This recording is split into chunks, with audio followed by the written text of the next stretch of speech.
Sarap guys, oh. Aslong.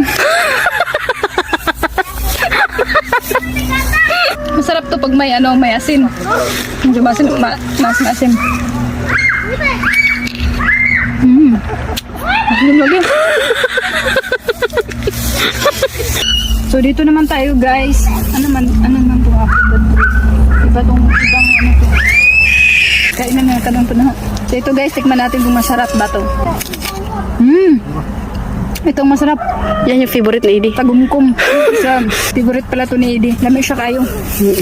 Tignan natin yung mga apo nilagay. Ito is crunchy. Itong isa is masim-masim. Wow, bravo Edie. Look, pagat. Pagat. Oo, pait na. Ha?